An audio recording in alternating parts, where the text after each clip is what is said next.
Please rise for silent invocation, followed by the Pledge of Allegiance.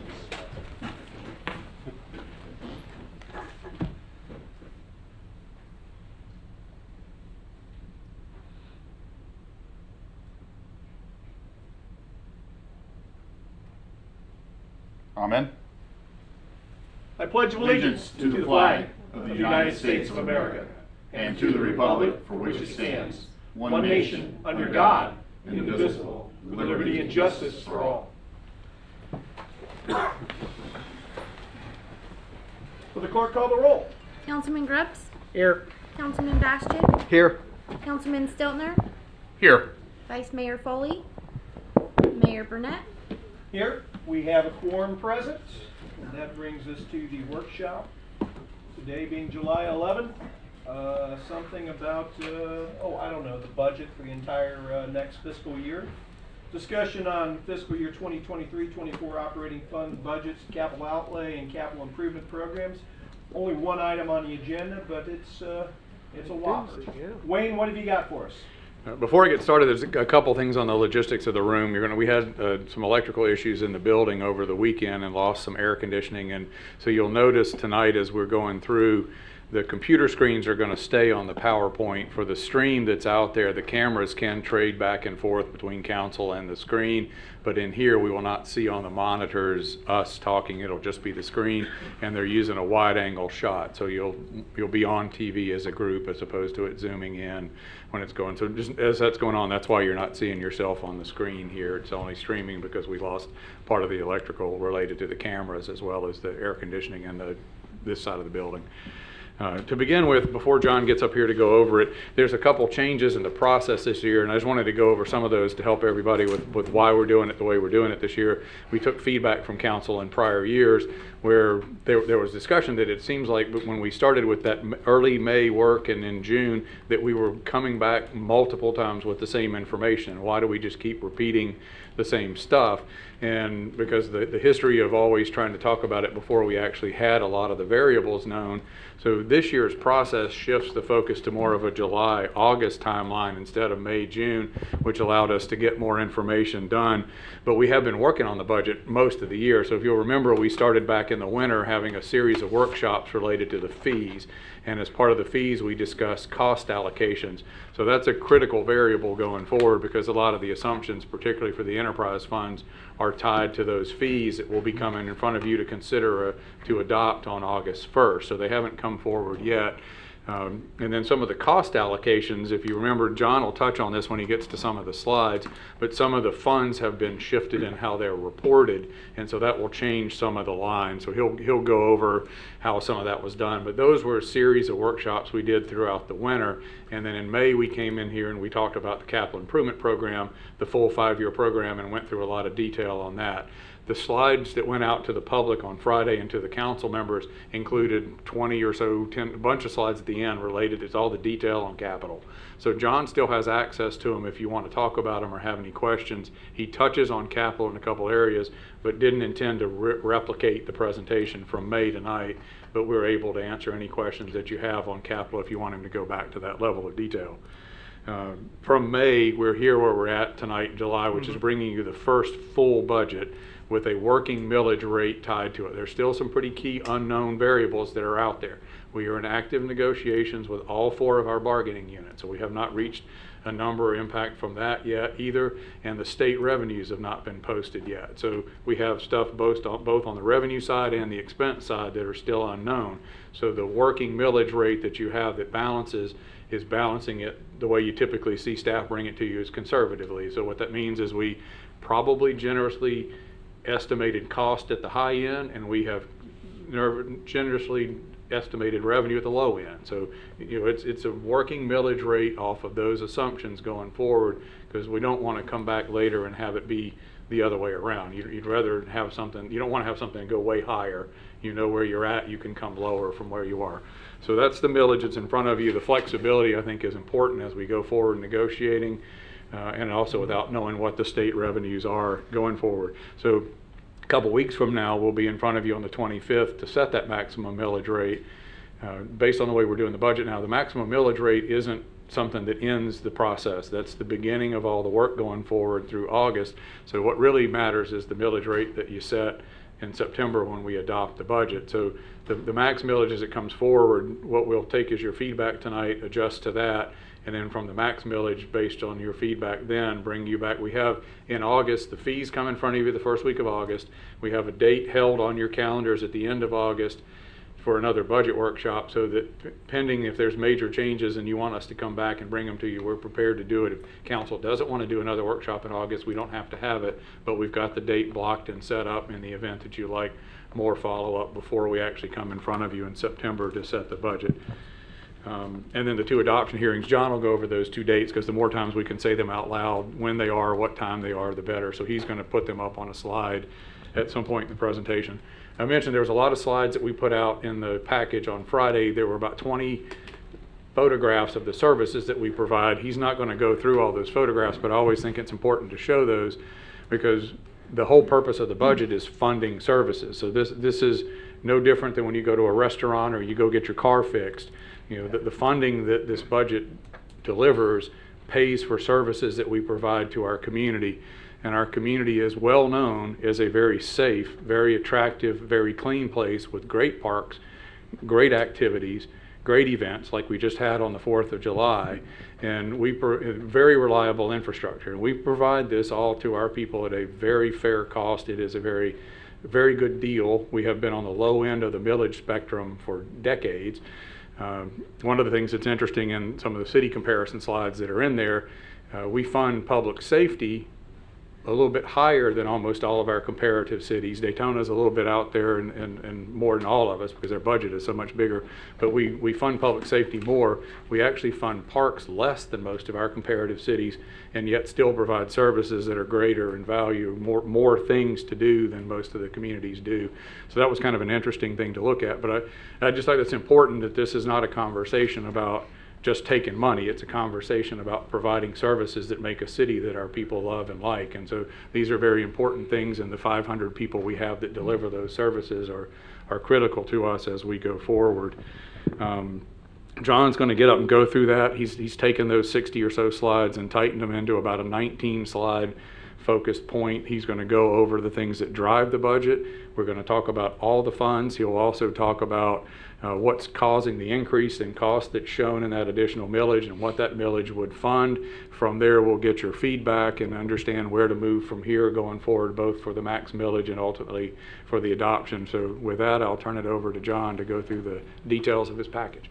And council, I'm just going to say the general fund and all the other funds that we're looking at tonight, John usually stops after each section and asks for questions. This is a workshop. Don't hold them to the end. Let's get them all out here as we go, so that we stay in flow with whatever it is we're discussing at the time. Mayor, council, good evening. John McKinney, Assistant City Manager, Finance Director. How are y'all doing today? Excellent. So I think our city manager really kicked this off pretty well, and I'd like to say we were going to go to the last slide, but we'll go through them all. But as the city manager stated, we're going to go on a high-level overview, go through some of the key budget drivers, the revenues, and the proposed budget. And like the city manager also stated, we really went through and looked at some of the slides. We got rid of all the duplicate, slides. We would look at revenues and expenditures. They were all dollar for dollar. So we really, went through this with a fine-tooth comb this year. Our key budget drivers, there's obviously salaries and benefits are the biggest driver of any municipal budget. If we just look at it, those salary and benefits are 30% of the citywide budget. Within the general fund alone, it's 64% of the general fund budget. That is our largest operating fund of pretty much every city. As was stated, we're under negotiating with all of our unions. We have our police and police lieutenants, that's IUPA and PBA. We are currently in negotiation, and that handles roughly a staff of 91. With our fire department, there's a staff of 65. And we're negotiating for just the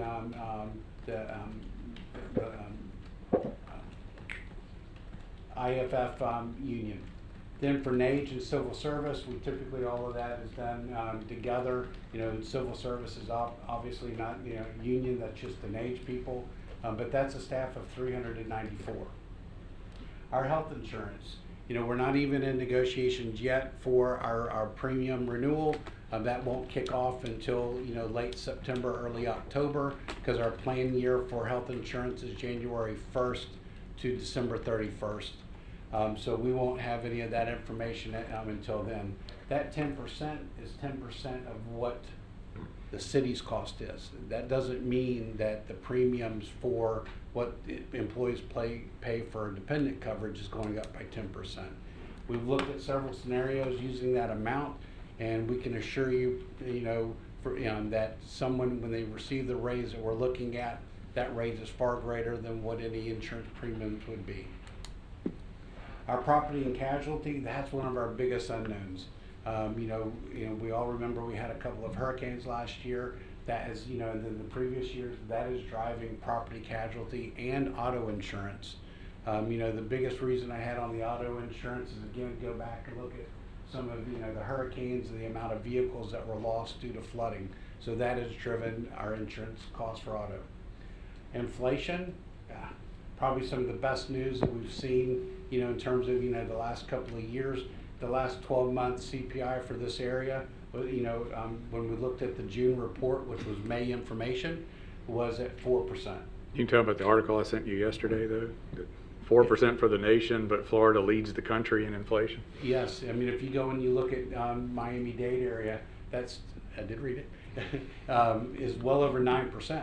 So, you know, we're doing pretty good in this region of Florida, but if you're looking at, you know, the key areas of Jacksonville, Orlando, Tampa, Miami-Dade area, well, the entire South Florida, you know, they're really, you know, they're almost hitting that double digits on inflation still. As we've gone through, we started last August, almost a year ago, with Rafatillis. Rafatillis has gone through and looked at pretty much every one of our operations. You know how we fund our internal services, you know, from city attorney, IT, finance, you know, how we charge all the general funds, our enterprise funds, etc. They looked at all of that. They've gone through and re-looked at the methodology. Some of it was sound, some of it needed to be updated because it hadn't been updated in, you know, 10 plus years. Then they went through and they looked at all of our operating fees, our water, wastewater reclaim, our building permits, our impact fees, stormwater, and then all of our general miscellaneous fees. So as it was stated, we're going to be bringing those back to you in August for approval that we've already discussed previously. You know, I can tell you when we looked at that, you know, and I'll just kind of go through it, you know, this budget that we're going to go through is based on these fees as presented by Rafatillis. It includes a 2.75% increase for water, a 5.75% for wastewater, 4.25% for reclaim. We're assuming 5% for solid waste, just based on the index. And we're looking at, you know, the increase of stormwater from the $115 annually to $130 annually. So those are all just the basic fees of what is this budget is based off of. The fee thing is correct to help out too. This is not some market-driven, hey, you can charge that amount of money. Their analysis was based on looking at what our capital needs are in the upcoming years and what the operating costs are. And so those are the fees to balance those budgets and have a little bit of reserve to make sure it's safe. So it's not a let's see how much we can make. It's a what do you need to do to run a utility effectively so that you can ensure that our infrastructure is reliable, like we talked about. How do we make sure that the drainage is reliable and the roads are reliable? The fees are based on what we think we need, what they told us that we needed to do to run those utilities. Is that correct? That is correct. Stormwater is a perfect example. What was brought here under the presentation for stormwater said, you know, $160 a year for, you know, the residential unit. We went back, you know, because that was, you know, everyone thought that was a little high, so we went back and said, okay, these are the projects that we're looking to do it. But when are we going to start making the payments on the debt service? Not just so much when are we going to start making payments for the project. because we knew that those projects for the most part were debt funded. So by going in and looking at when that debt service would go online, that we have to start repaying, that's when we could look and say, okay, we recognize we need $160 a year, but if we went $15, $15, $15 over the next 3 years, that would get us to where we need when that debt service for all the proposed projects would really start coming due to the city. Okay. Our general fund preliminary revenues. So we're looking at the current time a little over $58 million in overall general fund revenues. That is based off of, as we'll go through, and I'll just repeat it, 5.1661 for a millage rate. We feel that that is the maximum millage that we would need to incur to cover all of the costs as presented and as we're going through negotiations with our 4 bargaining units. That's also, as was stated, very conservative on our state revenues. So as of this morning, there's still no news out there for any of the state revenue sharing that we receive. That's our sales tax, that's our communication service tax, that's our local option gas taxes. So none of that information has been provided yet by the state. This also includes, all of our permits and fees, our intergovernmental revenues, which is, the state revenue share, our charges for service, judgments, fines, forfeitures, miscellaneous revenues, and other financing sources. So if we were to look at last year to this year, we're looking at this past year, our prior year taxes were $29.7 million versus $32.9 million. Our intergovernmental was $7.2 million, and next year $7.5 million. So we've only estimated right now $250,000 increase in intergovernmental, but a little over $3 million in taxes. Again, very conservative on one, maximum on the other, and at some point in time we feel that it's going to go down. So even though we were saying that on this presentation it's 5.1661, we know that when we're complete with negotiations, where the state revenue share comes in, we know that we will be able to reduce that requested millage rate, maximum millage rate, down. Our prior year taxable value, this is 4.94. It's actually upon I see that this wasn't updated, but it's now just a little over $5 billion. So when we take in all the increases, that number is a little over $5 billion. So I will correct that on the presentation. So we've had a pretty hefty increase. When we look at everything is provided by the Volusia County Property Appraiser, all this information comes from them. It's not something that we generate. Yeah. So when we look at this, our net change from last year to this year was 9.7%.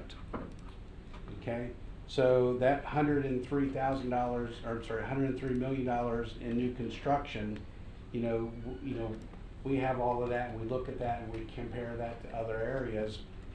We're still, in the middle of the pack, but we're not as high as other, Daytona, New Smyrna, et cetera. So, but it's still a pretty healthy increase year over year. Okay. Our taxes make up roughly 57% of our overall general fund budget. 13% is intergovernmental revenues, and the 16%, one of the things that I want to just point out is the fact that, we moved our building maintenance division, some of our city attorney. So there's been several moves, our city engineering department. All of these departments have moved from one fund to another fund in line with the Raffatilis recommendation of where these services should actually be, slotted within a government. But we're also being reimbursed for those services by the other funds. So even though we'll show this on a future slide, at the end of the day, this is not all new expenditures by the city. It's already been occurring, and those expenses are being reimbursed by other sources. Okay. Great news. the city manager, and Robin, the other assistant city manager, and all of council worked very diligently, and we got some great legislative appropriations this year. So we received $2.5 million for the sewer system rehab, Force Main River crossing, and $1 million for the Ridgewood Avenue North Commonwealth water main replacement.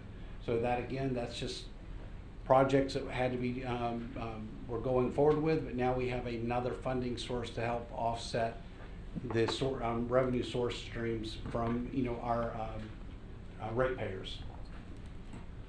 Okay. So our budget summary. We wanted to just kind of, instead of just showing a bunch of funds listed on a page, we wanted to make sure that we showed the appropriate groupings.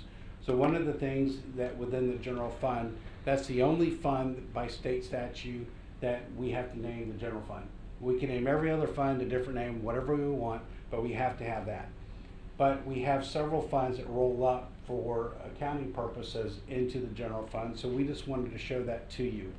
Then we have our special revenue funds, which is our Eastport CRA, Town Center CRA, recreation facilities, and our community development building fund, building permits, and our CDBG block grant. Okay. Then we have our debt service funds.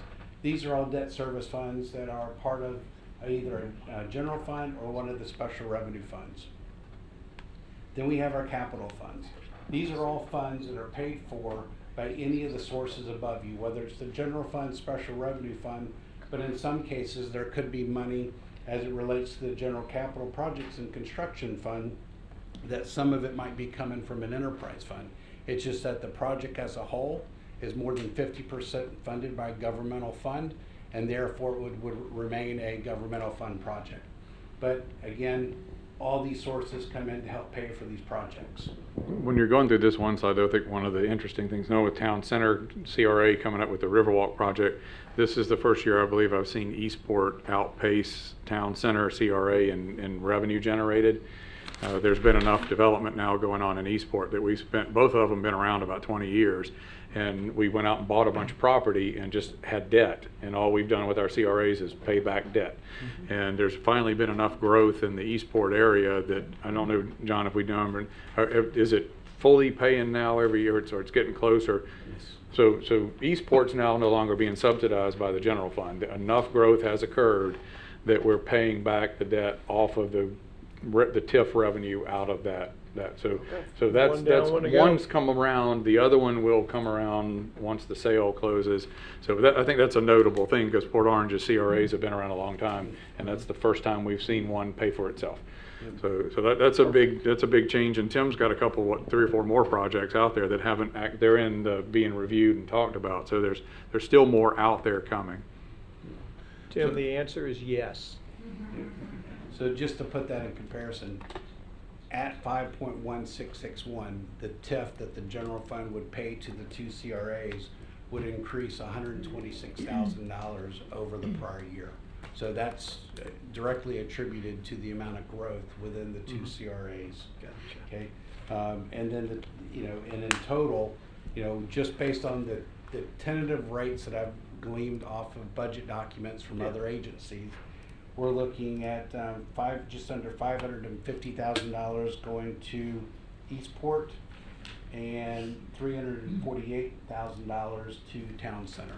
So that's a significant TIF going into those 2 CRAs. Okay. Oops. Then we have our enterprise funds. Those are all, and enterprise funds are our ratepayers. The previous slide pretty much is our taxpayers and charges for service, for our special revenue funds. And these are all of the enterprise funds are our ratepayers. They pay rates through their utility bill for the services offered. Then we have our internal service funds. The internal service funds are just funds that, they're still part of general government operations. Every last one of those expenses there, just under $12 million, is already part of another budget somewhere else, but we put that there so that if someone says, well, how much do we pay for IT? Or how much do we pay for risk management and our insurance, property casualty premiums? I can go to one source and say, okay, we're paying just under $2.5 million for our property casualty without, going and running reports out of all of our operating funds. And then we have our trust and agency funds. Those are the various funds that we're still required to maintain, but you know, they're not a special revenue, but we have to show them as trust and agency. So overall, our total all funds budget for next fiscal year, as you know, this really is proposed, this is a tentative proposed, is just over $184 million. Okay.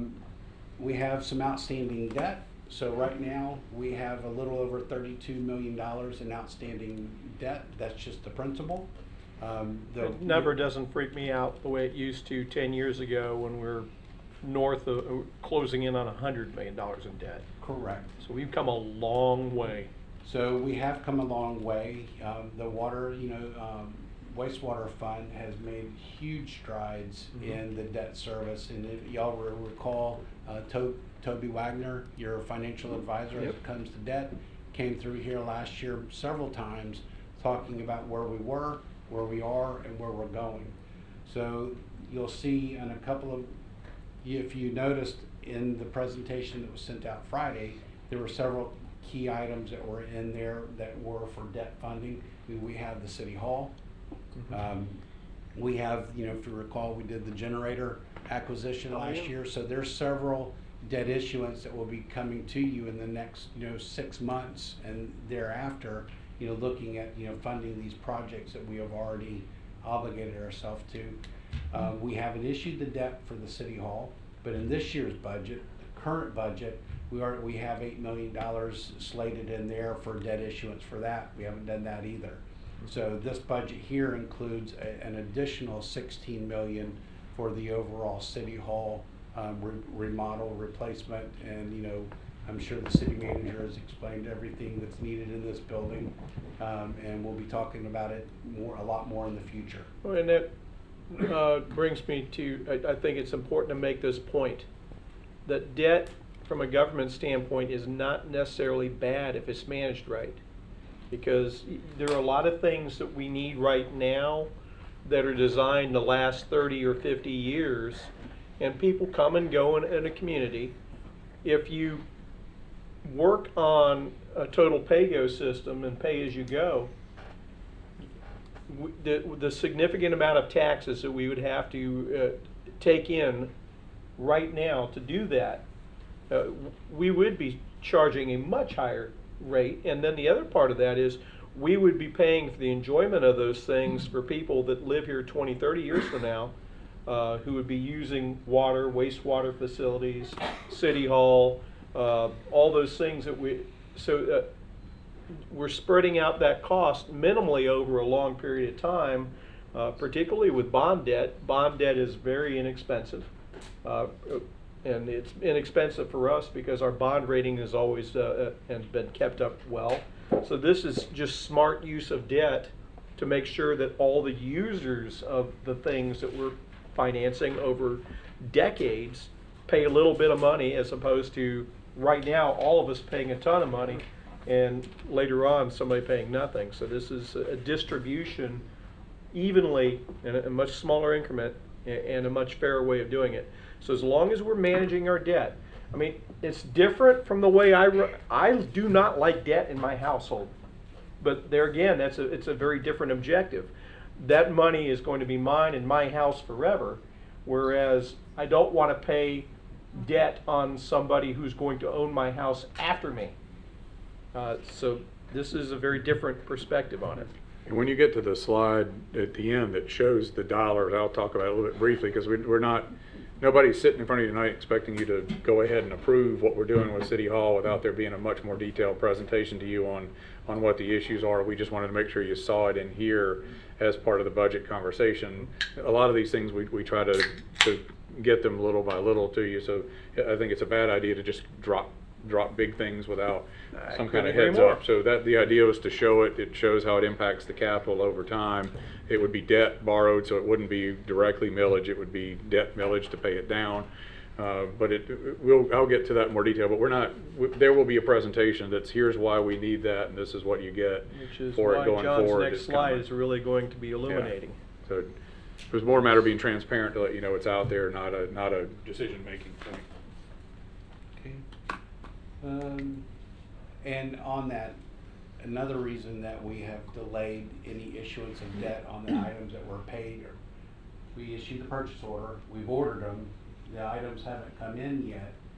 And I just wanna for the record, Mr. Wagner stood up here and says, I feel that the interest rates might be a little more favorable closer to when these items are coming in, because the interest rate market, as you're aware, has been very volatile the last 12 months. So that's why we've issued all the refunding resolutions, so that when we do issue the debt, we can repay the funds that acquired them. Use your experts. Okay, so this budget as presented has $2.1 million in capital outlay. I want to just state that the fleet replacement of $4.9 million, that is part of our renewal and replacement. These are all vehicles that are necessary.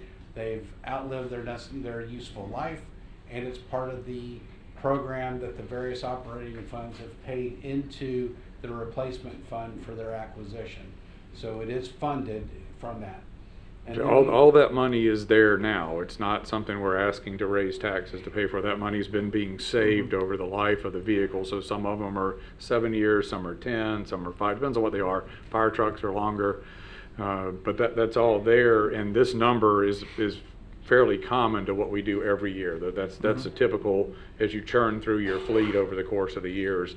There's nothing, the outlay, is the outlay in line with typical outlay years? I think you've actually put some more stuff in the outlay than we normally do, based on good financial practice, but the fleet replacement is at a normal level for fleet. That is correct.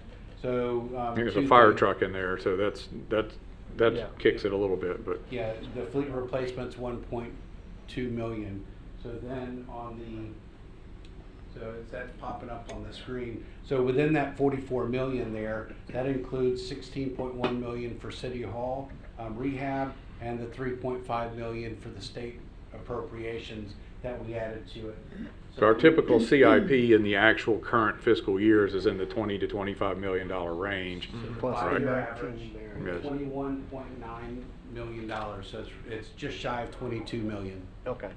So these are trending at normal levels, except for the City Hall being Correct. put in there for that, and the extra $3.5 million that we can do more in water and sewer than we normally do. Correct. So we're barely $2 million over the average. It's just hard when you see big numbers, like, to help people understand that this is cost of business fairly common on regular years. We went over this previously, high-level enterprise funds, again, these are our ratepayers. These are the necessary, rates that have to be charged for the expenses that are expected to be incurred next year. You remember, we set the rates based on expenses. So, unlike with, general fund, you set your expenses based on available revenues. So it's a little bit different methodology on how you come about it. But you can see from this, our water sewer fund is our largest enterprise fund. Then you have your water and sewer R&R, which when you combine, that's over, almost 75% of our overall enterprise funds. Then we have our solid waste, our stormwater, our forestry management, and our golf course. So the golf course is an enterprise fund, and it just must be noted that and you saw in the slides that were sent out on Friday, there are requests from the golf course of a little over $400,000 that would be a transfer directly from the general fund to the golf course, because again, it is a Parks and Rec amenity, Okay. Then we have our special revenue funds. Again, Eastport Town Center, all of our other special revenue, and our capital projects funds.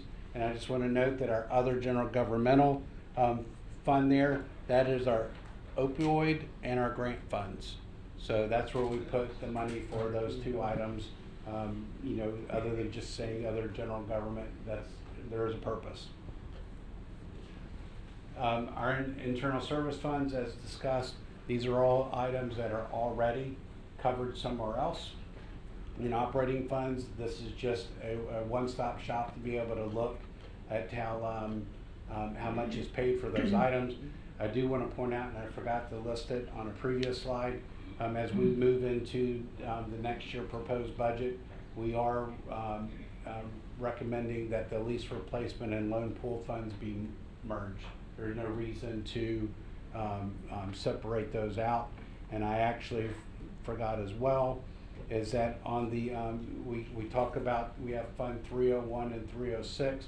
Those two funds are also going to be merged, and that will just be the Transportation Capital Projects Fund. And then we had the Capital R&R Fund, which always kind of sounded funny, but we're also requesting that that be renamed General Capital Projects and Construction Fund, so it's a little more clear of what that purpose is. I would say that, making that point, prior councils, years back when I was here, would always talk about, at one point we had this confusing array of funds with all these numbers, and multiple councils have said, streamline it, be more transparent, make it more clear what they are.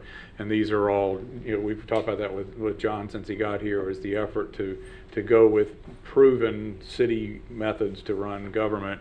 And so these are suggestions both between consultants and John on how to create funds that are actually something that makes sense to all of us and the public.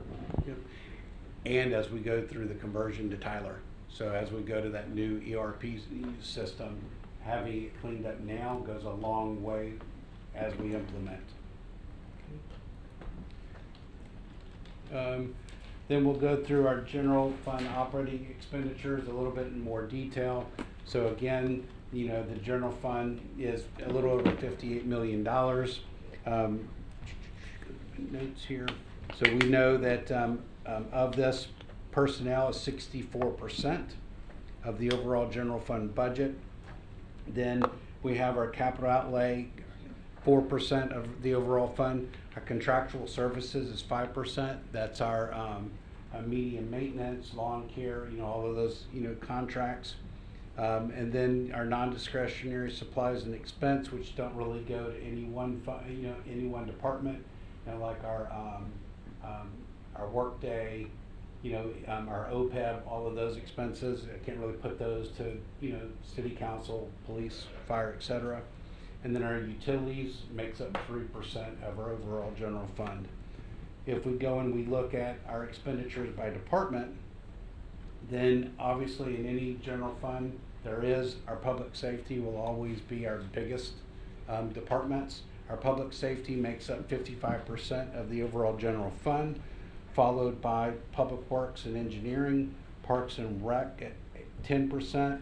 Our non-departmentals is 8%. That's the general fund share of internal service funds and contracts that do not belong to any one department. And then our inter-fund transfers is 6%. That's the money that's being transferred, whether it be to one of our construction funds. That's where we have the transfer going to the golf course for the requested capital, etc. So then our budget highlights, just to kind of wrap it all up. Our overall citywide tentative proposed budget is a little over $184 million. Our general fund is a little over $58 million. Our operating millage, as presented to balance the budget as you see now, without finalizing the union negotiations, without state revenues, as of this morning, we were getting revenues in that we go in and we plug it, is 5.1661. That rate is 6.27% over the current millage rate. Okay? The percent over rollback rate, would be 8.56. So if you look at the 4.861, and this is all calculated by the property appraiser, if we look at 4.861 over the rollback rate, which is 4.447, that number is 8.56. And again, that number is as presented by your Volusia County property appraiser. And you saying we're at 4.47, you said? 4.4447. 4.4447. Yep, 4 4s and a 7. So that percent over rollback rate is 8.56. Well, I can tell you you've made progress, because last year you gave us sticker shock in the double digits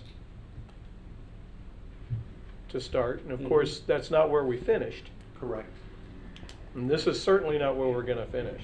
That is absolutely correct. I feel there's a lot of room for bringing it down, and that is our goal between now and when we present the proposed budget to you around August 10th. John's staff looked that up. In 9 of the last 11 years, you've adopted a millage that's lower than the maximum you set in July. 9 of 11 years. That's keeping your pencils sharp. And again, I'll just reiterate it. Linda, Deanie, Robin, and I, every time something comes in from some source, we go in and then we immediately put that new number in there to make sure that we're giving you the lowest possible, millage rate, taxes in general, charges for service, et cetera, that we possibly can. Okay.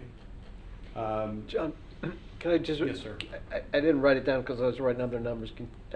Can you repeat our current millage rate? 4.861. 4.861. Okay, that's what I thought. Yep, there we go. Thank you. So, where would this working millage rate bring us tax-wise? Again, last year, I picked the property of someone that's lived in this city for quite a while. I looked at where their, proposed valuation is for tax purposes for this year. Looking at all the known millage rates that has been published so far. Their current year tax bill is as shown.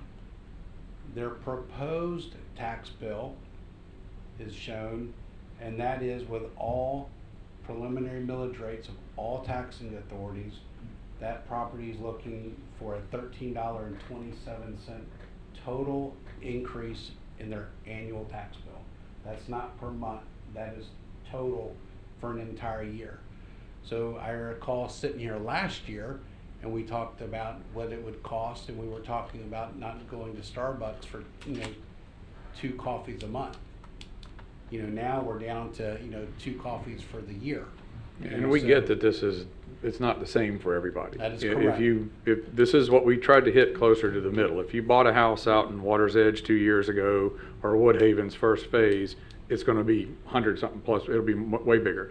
If you live on the east side of town, you've been in a house that was built in the 50s and you lived there since the 70s, it could be lower. Yep. So what we're trying to do is, this is not intended to say this is what everybody's is, but it fits the core center group of the central part of town. So it's not even really a median. You get your Willow Runs and your Sugar Forests. I did look at a Woodhaven address. Okay.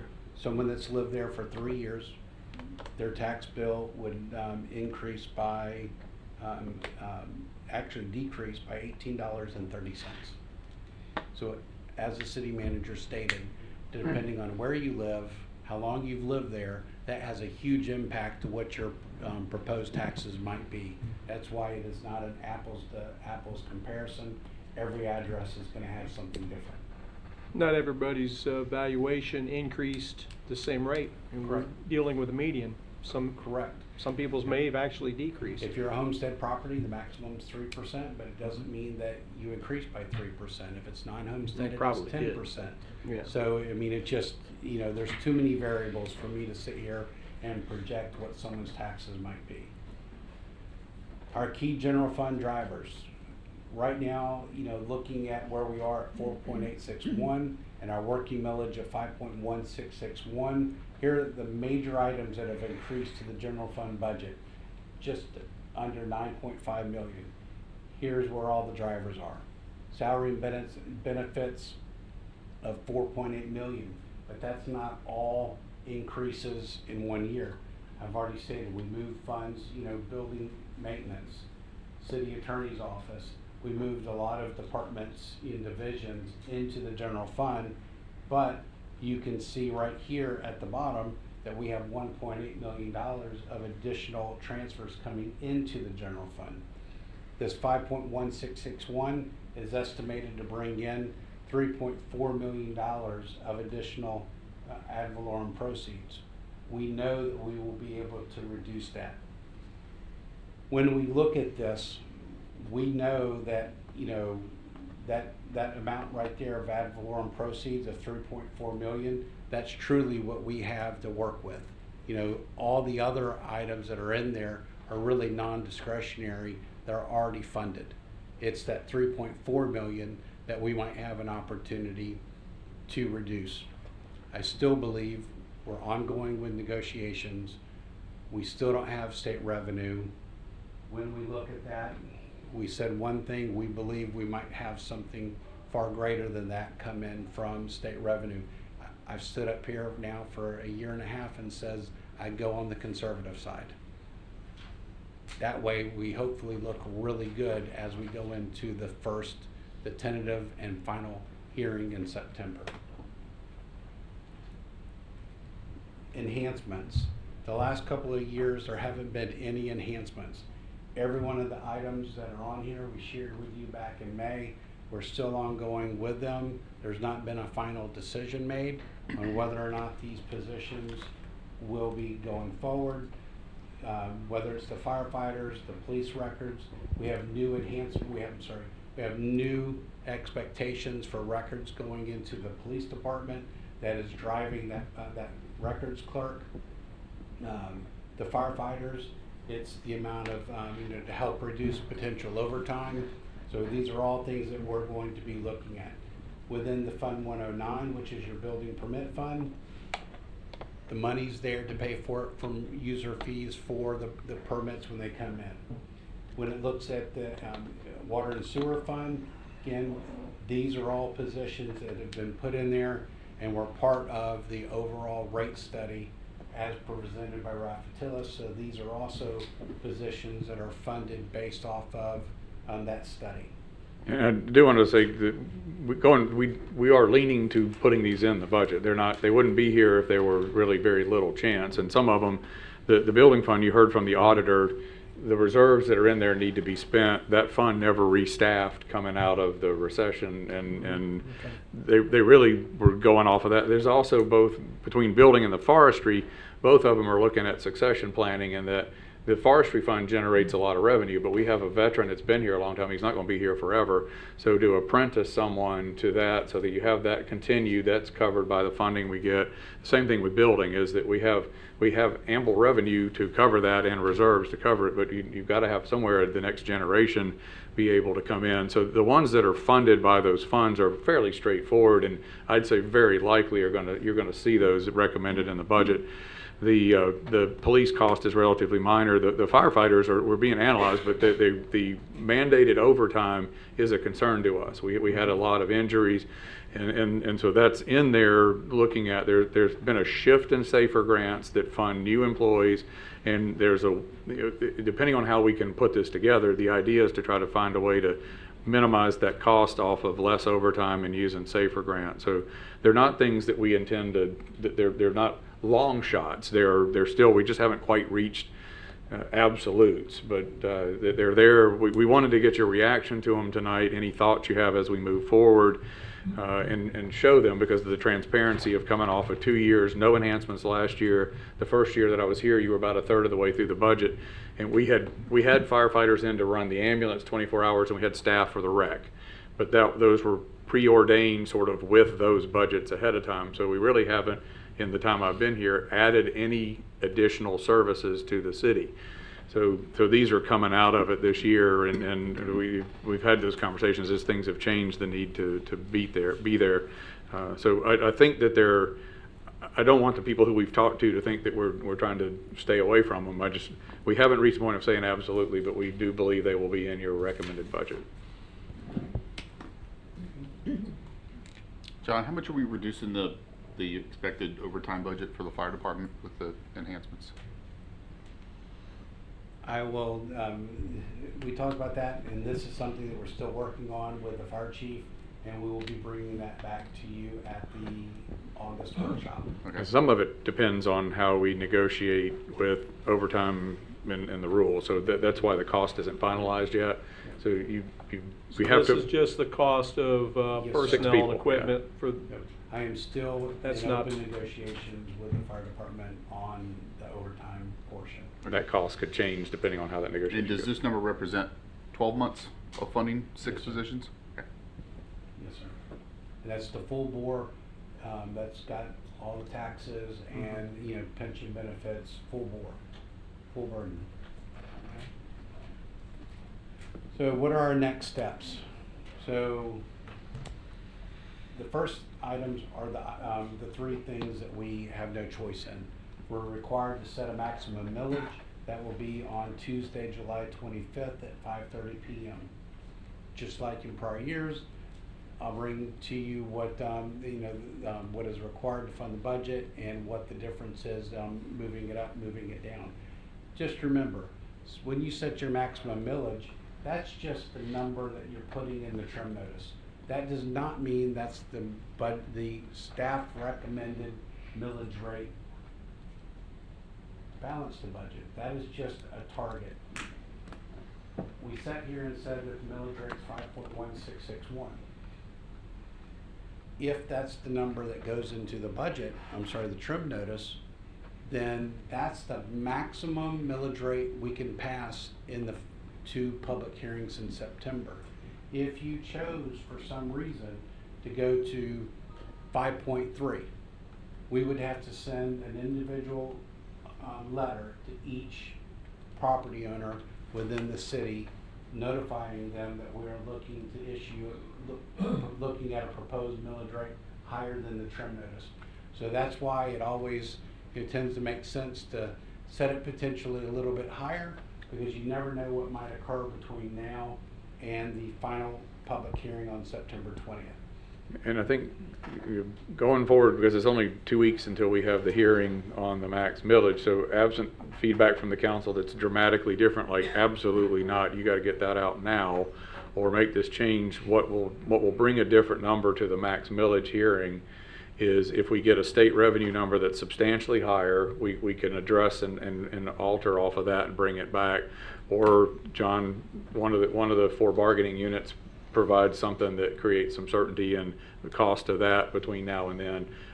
You've got a couple more meetings that we probably can't, just because there's some things related to pensions that they're a little more complex, but we'll keep positive and keep moving forward with the bargaining units that we can get some tighter range from that. But most likely it would be the state revenues that would drive it lower at the max millage.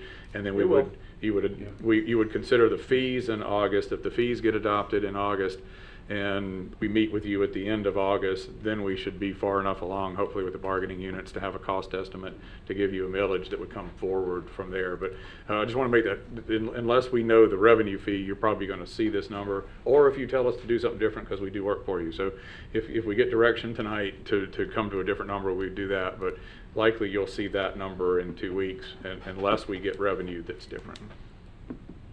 Okay. That's correct. We will be making adjustments to the maximum millage right up to July 25th at 5:15 p.m. so that when we walk into this room, we will know what we need, and then, a little bit of extra. So that will be presented for you. Then we obviously have our 2 public hearings. These are the dates that we will come back to you. July 25th, because there's 2 things you have to do July 25th. It's the maximum millage and set the 2 public hearing dates. And the final public hearing is, those are what gets posted into the trim notice. And then the budget workshop, that's a tentative date. We're going to present the budget to you August 10th based on everything that we've shared with you this evening. If y'all would like for us to have another presentation to go over what was presented to you, then we've got the date right there. If it comes back that y'all are good with, the council's good with the proposed budget, then we'll see you September 6th on the item. But these are all that's in the budget calendar that's been out there since January, and we've made available to the public upon request. I do want to conclude off of, because it's again back to the numbers and go back to my, how people bring things back around, and I still think what we're talking about here is providing services to people who live in Port Orange. It is not just taking money from people. We take this very seriously to provide good quality services.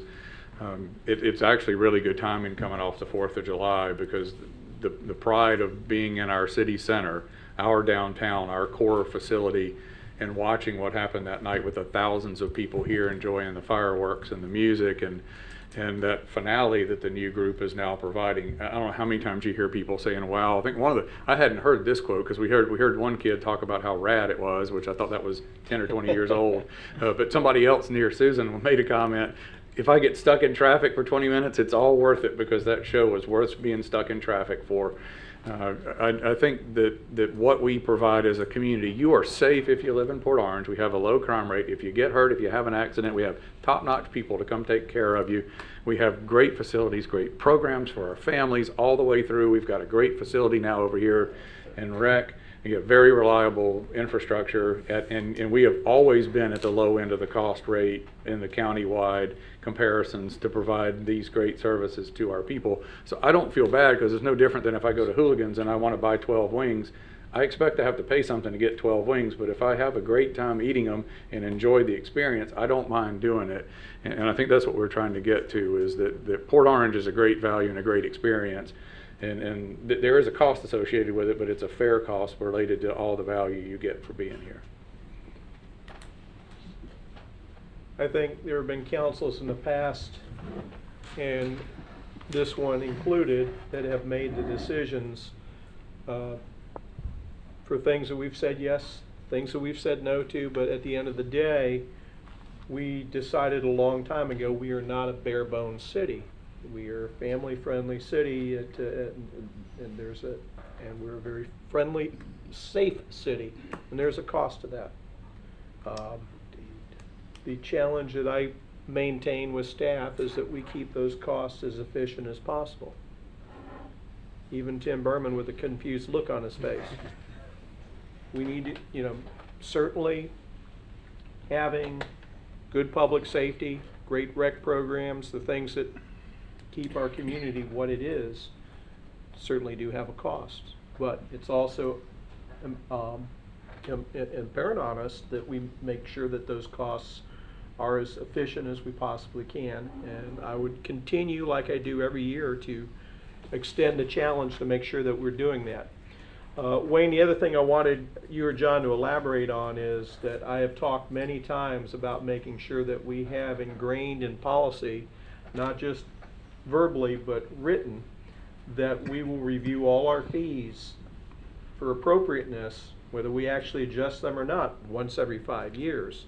And part of this process is actually going to be putting that into writing. So if you could, 20-year-old impact fees were a challenge. When we bring the fees back in front of you on August 1st for your consideration, that requirement will be part of that ordinance as it comes forward.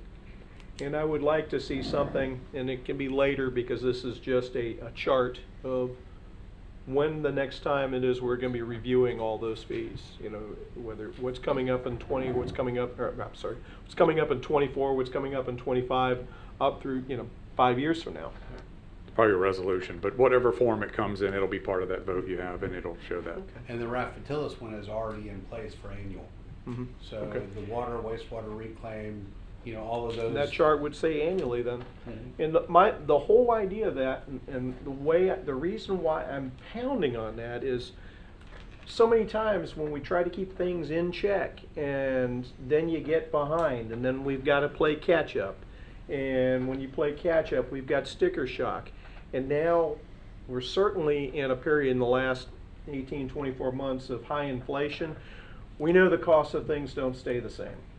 So now we're not only trying to figure out what to do with all those things that we're playing catch up on, we're also trying to play catch up at accelerated costs. And what I'm trying to make sure that this and future councils do is that we're not hurting our citizens by making sure that changes in price and cost keep up with incremental changes, with incremental cost increases and not the dramatic ones. And making it even harder for council to make tough decisions that we need to make. Yeah. And then when we don't make them, we make things even worse because it's hard to do. It's hard to say, hey, I need to do something this dramatic because we haven't kept up. And I'm trying to set future councils up for success with that. And I think all of us have talked about that in the past. What else you got for us? That's all I have, sir, unless there's more questions. Oh, I'm sure that we can come up with them. So I'm going to start with Drew first. He's got a whole bunch of highlighting on his notes Yeah, there, but so- that's just stuff he's already covered, so I really And don't if have a I lot of the questions. answer right away, we'll get that first thing in the morning. So, looks like we're going up the proposed budget for next year, about $15 million increase, total budget over this year. Were we once, did I see a 169 number for this year? So approximately 15 million. And then our current adopted budget.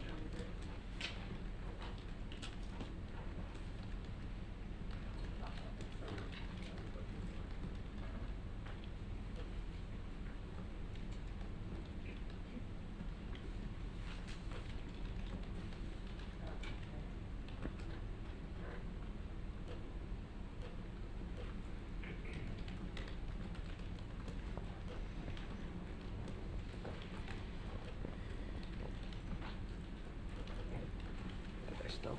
I think that was right. It was like between 160 and 180 was The other 162 thing to is- 160, 185, something like that. Some of those numbers in the budget are numbers we charge ourselves as we distribute them through other departments. True.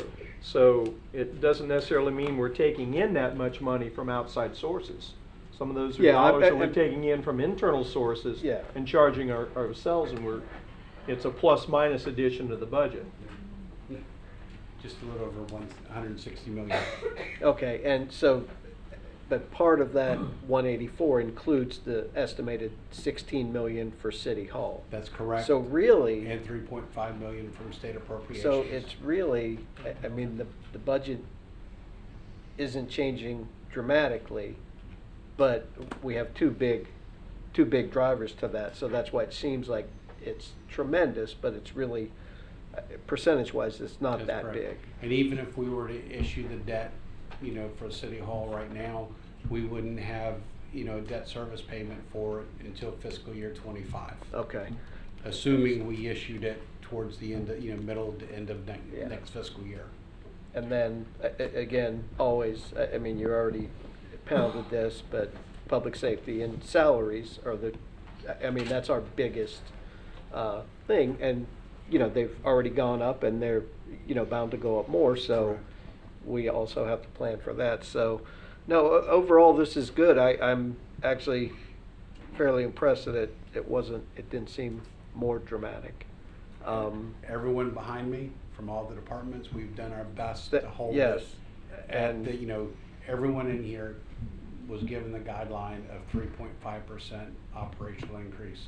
And as a whole, we have hit that target and actually come under in some cases. So that's everyone behind me. That's not Okay. John, that's not Linda. No, you're. That's everyone yeah. behind me. No, I get it. So, you know, overall, I mean, it's a staggering amount of money, you know, looking at the main number, but everything we're doing, just like at home, it's all costing more. That is correct.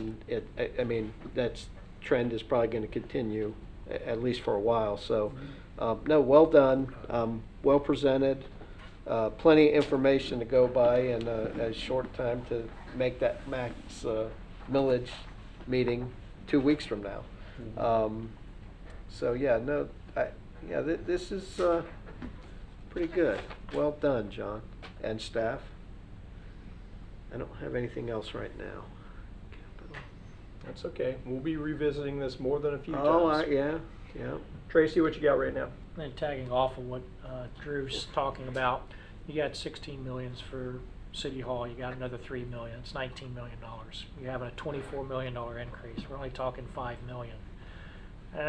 Just rolling off the tongue, 5 million sounds like a lot. The reality is, if you run those numbers on a 5 million increase on 160, that's 3%. Our inflation is 4% per the county and what you stated at the very beginning. So we're literally 1% even less than the inflation rate of what you're showing on your documents. And there's nothing in a business guy telling y'all did a great job to hold things together. That's pretty amazing. Inflation is rampant. In my business alone, I'm 11.5% with overall costs in my business. So if you're doing a whole city at 3%, Thank you. Let you come look at some of my numbers. Our calendar freed up Okay. today. We'll see you tomorrow. Good stuff. No. Scott, what you got? John, page 25. You've got last of your, week's. well, I apologize, we're using two different ones. I'm looking at a different one than you are. I can go to, Your fiscal year 24 CIP and capital overview page. It shows a fleet replacement of 4.892 million. On page 44, we're showing 4 million. Let me get to our map. That page is titled So Capital that is- Outlay of Fleet Vehicles. So fleet replacement and equipment. So we will, 892,000 was equipment and 4 million was vehicles. Got it. Combine them together on yes, Simply. sir. Okay. Gotcha. Okay, maybe we can just retitle that Yeah. page in the future. No big deal. We'll Okay. Update it. Yeah. The for right now, and I'll probably just message this over to Wayne. I don't want to go through all these screens right now, but there are some places where I think I would like to see, as you guys do the slides, just to see the comparative to last year. You know, and some of the highlights and the overviews and things like that. It's just the way my brain works. I'd like to kind of see, okay, this is what it was last year, and this is where we're at this year. And then, obviously, if we want to individually delve into that deeper, it's going to be in the big budget book and all that kind of stuff. But all in all, I like the way you've laid out the slides and the information for us to try to start digesting. You know, from a council perspective, I think it's our job as elected officials to do our best to understand the quality of the life that our residents are asking for, Mhm. and then get as much out of every single dollar we possibly can. Absolutely. That's our task in a nutshell, to do that, and for staff to understand that their job is to try to help us get to that. So I think this is good information. It's a good start. I do appreciate staff being conservative, because these are not areas where you want to get caught short. And there is a lot of time between now and September. Yes. So, and a lot of information to still come in. Oh, that was my, Wayne, when do we project or think we may see some different numbers from the state? They are typically available in early July, so they could be Okay. any day. Okay, Like, we got it. legitimately do expect to see something before we get to you for max millage. So we think before July 25th, we probably have something else to State budget went into effect July 1st. chew on.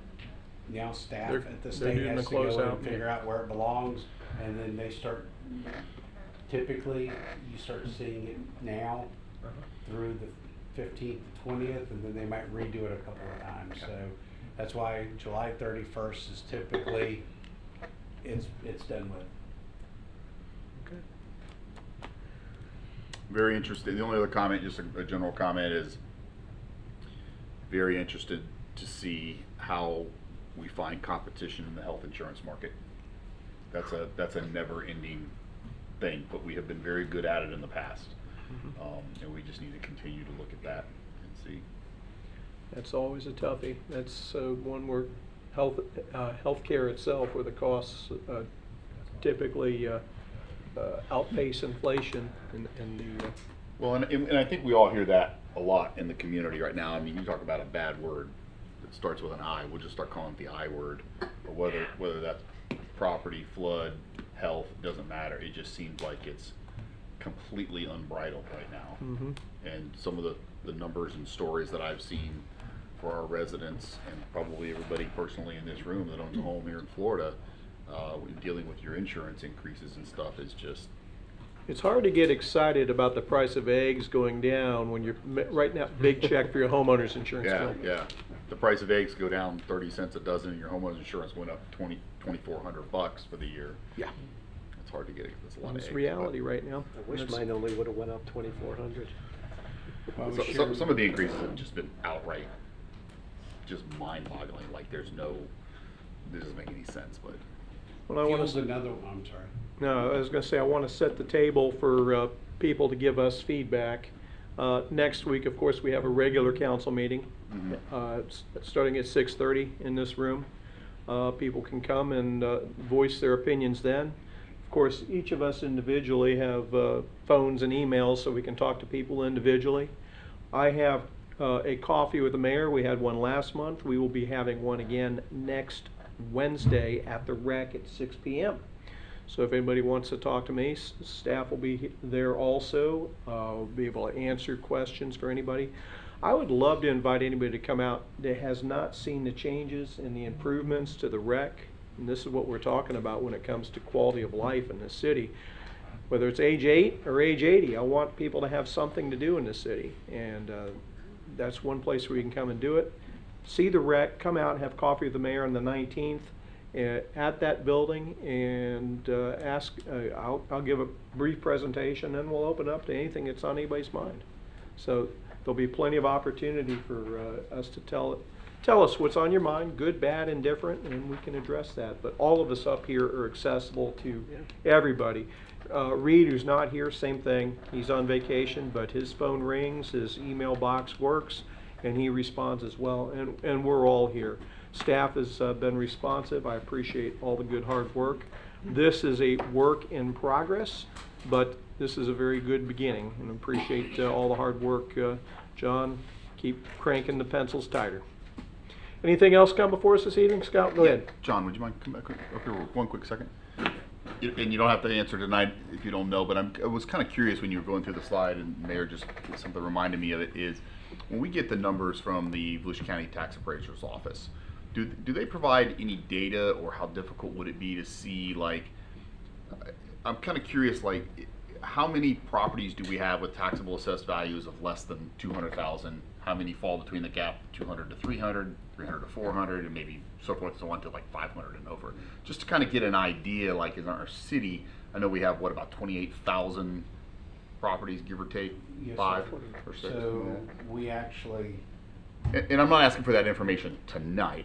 But if it is there, or you know, great. I mean, you look like a 5-star rock star, I guess, if you have that. But I'm just kind of curious if that information is there without too much trouble to kind of grasp what that really looks like. So when we look at this is the makeup of our properties. Mm-hmm. So, we have it for the 5, cities that we have compared Right. ourselves again. So the best thing I can say right now off the top, if I look at what, we get this right from the property appraiser, looking at what the, taxable value for homestead property. So we know that our homestead property value is $327,000. So that's just, taking $1. And again, I will state for the record, everything we get is based off of a document from, I don't know where it went, but a document from the property appraiser. So one of the things that we were looking at is a 489V. So if you look at last Friday's number to today's number, we were advised by the property appraiser to use a different form for getting these numbers. We were using the capped homestead number. So this is the official homestead properties. We are 65% homesteaded here in Volusia County. That is both the You highest can- percentage and raw number. That is correct. That is correct. I mean, we're comparable in, home values to both Daytona and DeLand. Just based off of, if you look at, Daytona, I would state that more than likely a lot of that property value is based off of new construction over the last few years. Mhm. The same with DeLand. I mean, and New Smyrna. There's so much growth of new construction in Daytona, New Smyrna, Ormond, and DeLand. So walk me back from that number then, if you would. So our average homestead value is $327,000. that's correct. Why are we using this $190,000 number as like a talking point? How do you get from that to that number? We picked a property because all of this is based off of just trying to pick because we have, out of the 16,000 properties in here, there's a lot more construction that has occurred west of town Sure. that doesn't necessarily represent the east side of Gotcha. town. Gotcha. And so picking someone that I know Yeah. that has been here in the same home for 20 years Right. is more representative of what the average homeowner will pay versus someone that bought a $600,000-700,000 home that's swaying that number. And that's what I expected. So but that leads me back to my question of why I would like to kind of, if it's not too much trouble, I'd just like to I can get see, it you from the know. property appraiser. We do not have that information. And you don't have to break I it will- down in 50,000 and, you know, I mean, $100,000 increments is fine. We You can know what do I mean? that. Something like that, just to kind of, I think that would be a good idea if it's not tremendously too much work to be able to see that. Mark White is very responsive. Good, At the cool. property appraiser when we need something. And I get it. It only takes a couple hundred homes to be valued at 700,000 plus Yeah. to really drive that number up quite a bit. I can tell you, I was having questions on him on this 16,000, because, you know, we've used for years the 489V. Mhm. And it was just interesting that he said to me, he's like, I'll have the scientists working on it for you. That's what they call them, the data scientists. Yeah, and that number's going up pretty quick, because I think from the other link that you guys had sent out, which I think that's been revised since, we're at Yes. 15.4. And Yep. that one's jumped up quite a bit. Correct, the 15.4 were the people that are tapped out. Right, got it. Oh, okay. Okay, Okay, thanks. you're welcome. All right. Anything else come before us this evening? If not, we'll see you all next week. Have a good night, everybody.